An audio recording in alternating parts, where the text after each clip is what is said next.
And welcome back, everyone, to the Steve Finnegan Show here in Central Arkansas and Northwest Arkansas now.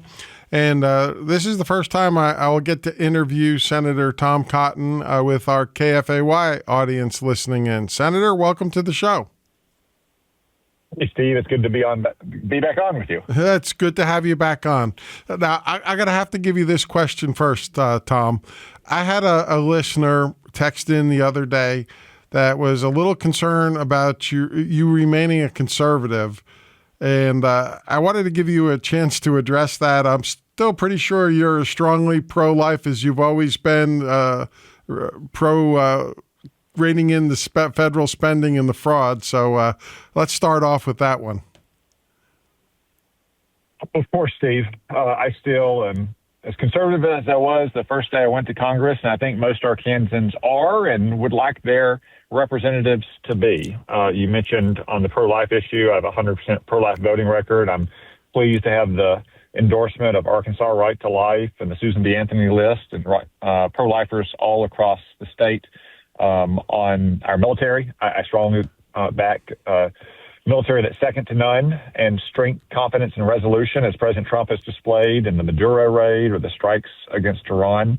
On taxes and spending, I believe strongly in cutting taxes and letting our hardworking Arkansans keep more of their money. That's exactly what we did last fall, and we're working hard. We are working hard to rein in spending and especially rein in the kind of rampant fraud that you saw in Minneapolis. And I frankly that I believe the administration will uncover in other places as well. And of course, I'm still one of the strongest border hawks in the Congress. Not only do I think we need to stop all illegal immigration, I think we really need to relook at the levels of legal immigration we have in this country and ask hard questions about whether we're admitting the kinds of people who can come here, get a job, stand on their own 2 feet, not be a drain on the public treasury, assimilate into our way of life, and become good, productive citizens.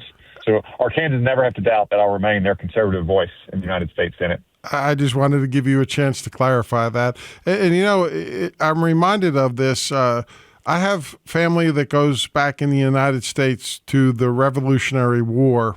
As a matter of fact, Patrick Henry, the give me liberty or give me death guy from Virginia, God, they could use him up in Virginia now instead of Spamberger.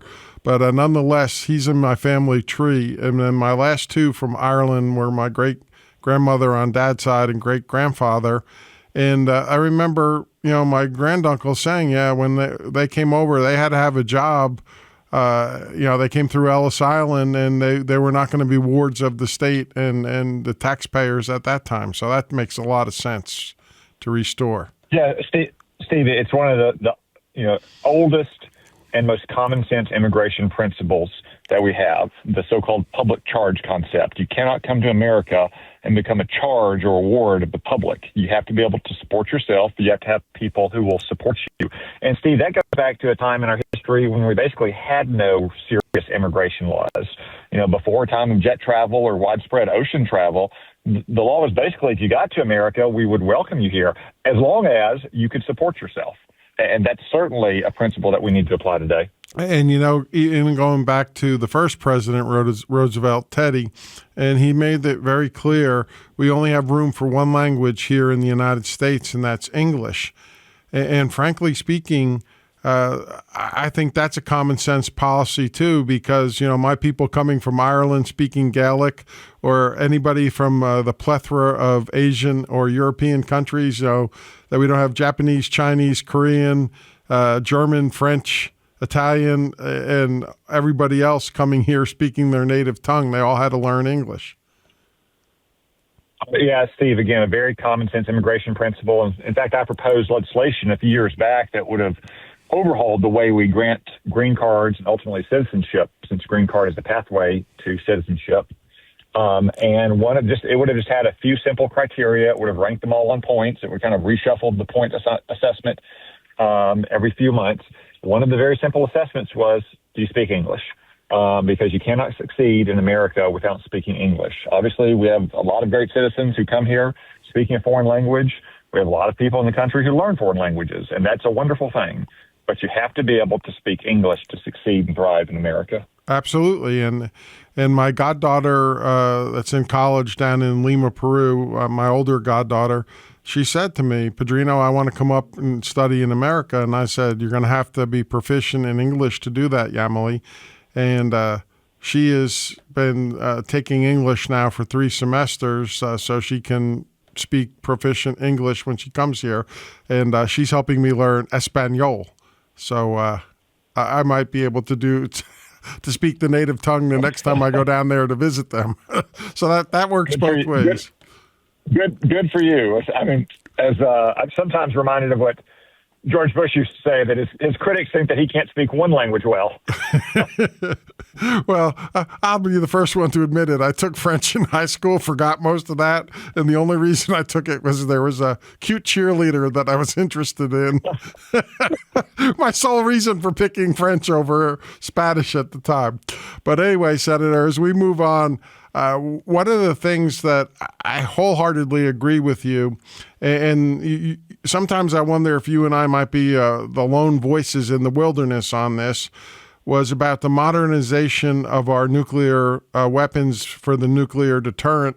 And you did a great piece in the Wall Street Journal on the Strategic Arms Reduction Treaty's expiration this month. So what's your thoughts on that and share them?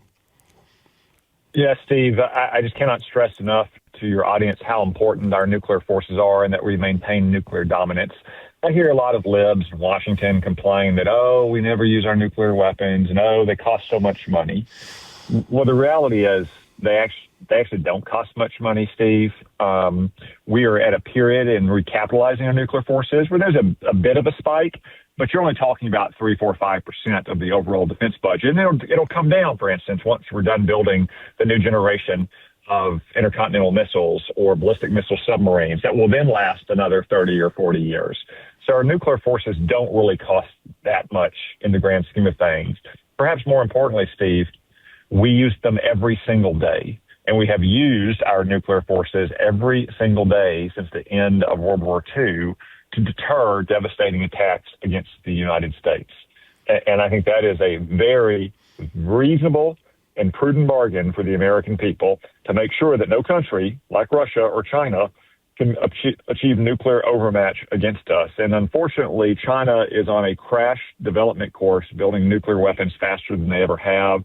It's a good thing that President Trump allowed that last foolish arms control treaty to lapse with Russia, because if a treaty doesn't have both Russia and China in it, then all it does is put the United States at a disadvantage to both of them.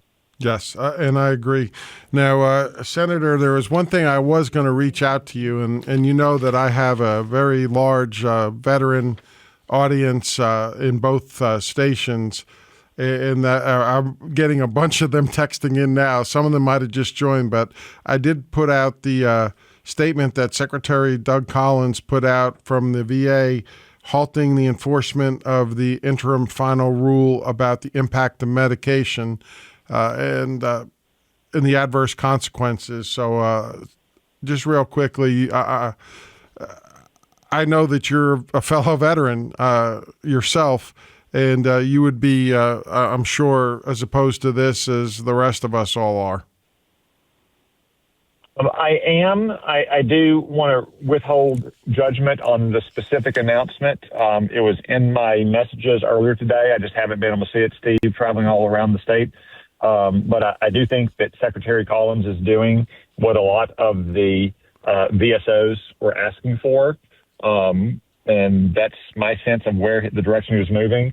I assume that's what your listeners are concluding happened or pleased with it. I just want to reserve judgment, as always, until I can review the exact text of it to make sure to achieve what we wanted. Yes, and his exact quote was, "Well, VA does not agree with the way this rule has been characterized. The department always takes veterans' concerns seriously.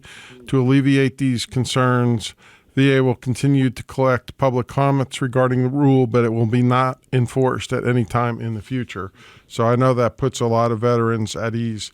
Now, Senator, there's a couple other things that I really want to hit on, and before we run out of time.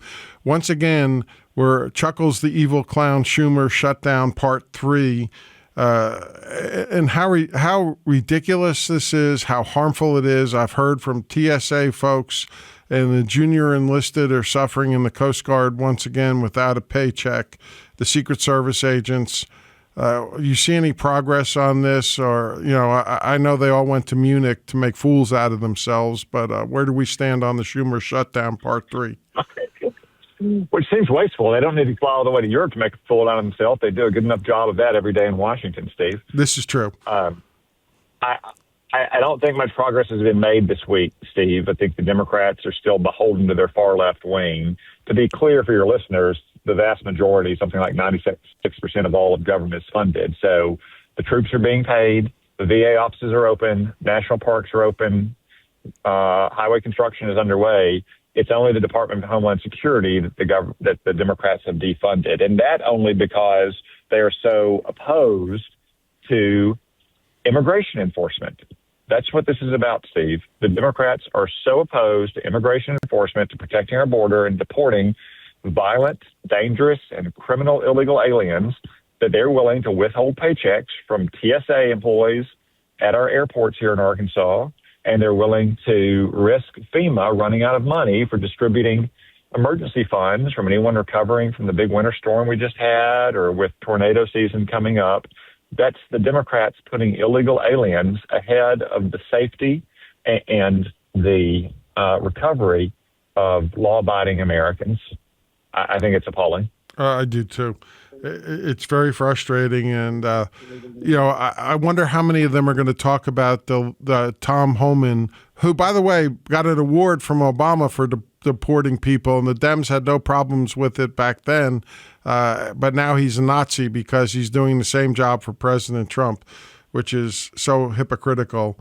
But anyway, Senator, one of the other things that I know you've been a proponent of, and I've been concerned, is these false pharmaceuticals that are not potent coming in here from China. And then, of course, they did have another lab busted in Las Vegas that was an illicit Chinese lab, it looks like, out there, that the FBI and the Las Vegas Police Department. But any further progress on protecting Americans from Chinese pharmaceuticals that are degraded or not up to speed? Yeah, I'm very concerned about the threat of adulterated pharmaceuticals or pharmaceutical ingredients coming in from China. I think everybody remembers during the coronavirus pandemic, which China unleashed on the world, they also threatened to withhold vital and basic medicines from the civilized world. Things as simple as aspirin and ibuprofen, which you take for granted that you can pick up at Walmart or a pharmacy in your hometown. Unfortunately, we're too dependent on China for that. I'm pleased that the FDA has taken steps towards cracking down on potential violations of federal food and drug laws, specifically geared towards importing illicit pharmaceutical ingredients from China, which can find their way into the hands of Arkansans through mail or internet sales. So I doubt many Arkansans are eager to be dependent on China for our pharmaceutical supply chain, or for that matter, are interested in taking drugs themselves that originated in China. No. I can assure you that I don't. But Senator, I know we're a little bit over. We're a little late for the traffic, and I know you've got a busy schedule with the primary as well as your work in D.C. on behalf of us Arkansans. So I do appreciate you taking time out of your busy day today to come on with us. Thank you, Steve. Always good to be on with you. All right. God bless, Senator. Have a good one. We appreciate you.